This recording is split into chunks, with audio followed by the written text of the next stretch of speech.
Good morning from Fast Company. Here's our daily look into what's driving today's creative business leaders. Once upon a time, the big idea was simple: work from anywhere. Thanks to technological advances, you didn't need to be tethered to your office desk to collaborate with coworkers or swap memes with them. As long as you had your laptop and good Wi-Fi, you could be by the pool on a tropical island, drink in hand, and a magnificent sunset in the background. Forward-thinking companies would recognize that talent could be found in the most unexpected places. Employees get to mix and match their work with the life they love. Governments would enable this with offers of special digital nomad visas. The whole world would become one big, friendly workplace.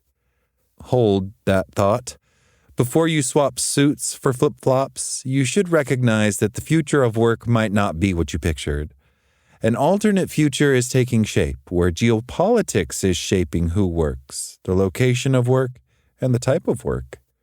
Driven by national security concerns and a proclivity to support their companies at the expense of others, governments are reshaping the future of work. The first promise of remote work was that work could be democratized.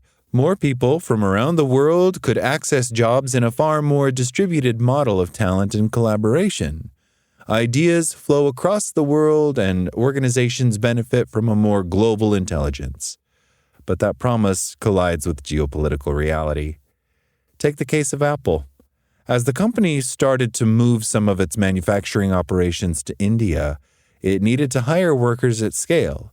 According to an Economic Times report, Apple's ecosystem in India was expected to create 600,000 jobs. But who works at these facilities is an increasingly geopolitically fraught question. There were initially hundreds of Chinese engineers and technicians supporting Apple's expansion in India, but more than 300 of them were asked to return to China recently. The recall of engineers, the second in recent months, was seen as a push by China to curb technology transfer to Indian operations and prevent manufacturing exits from the country. To continue operations, Apple suppliers have turned to engineers from Taiwan.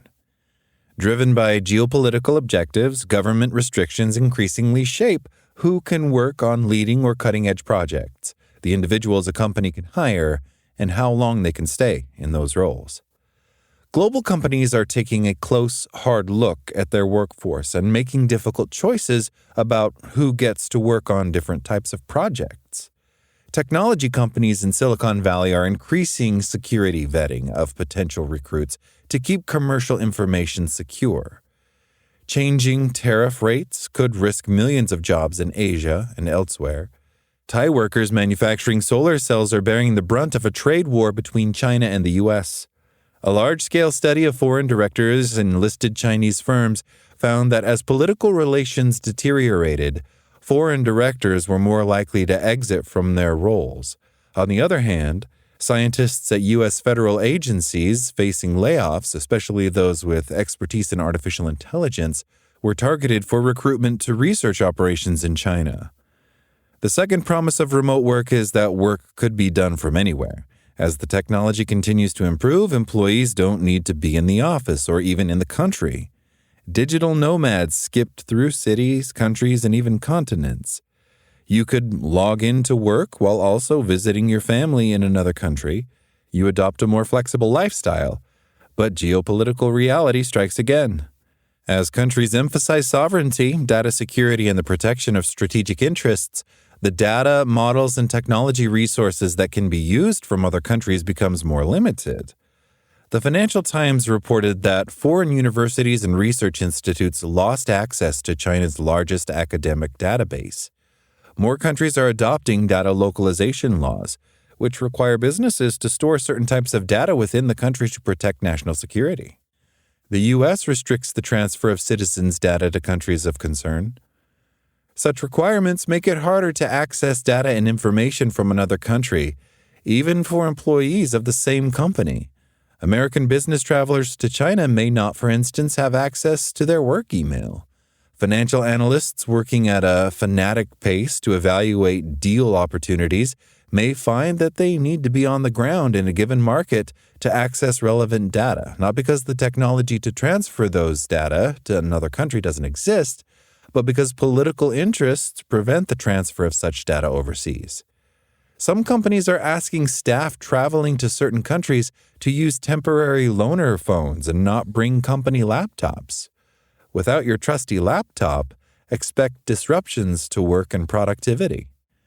The final promise of remote work is that technology would allow you to do your job, i.e., execute the same tasks as you would have when it was business as usual. But geopolitics has changed the job description for many employees. Focusing on teams, operations, or finances of a business used to be the typical mandate for a manager. With appropriate routines in place, these tasks could even be completed from a remote location. But today's managers have to take on different tasks. Consider Jensen Huang, the CEO of the world's most valuable company, NVIDIA. For years, Mr. Huang avoided the rough and tumble world of Washington lobbying, preferring the company of the video gamers. But when the company's AI chips became enmeshed in global politics, Mr. Huang's work changed. He crisscrossed the world convincing lawmakers to facilitate the sales of his company's chips. He became a geopolitical superstar, convincing leaders from the U.S. to China about his company's role in their vision. Mr. Huang is not alone. Fortune reported on how companies set up teams to track political developments and quickly present leadership with options, but that those team members completely dropped their day jobs. With the need to have an ear to the ground and interact with political actors, remote work becomes increasingly challenging. That's all today from Fast Company. Talk to you tomorrow.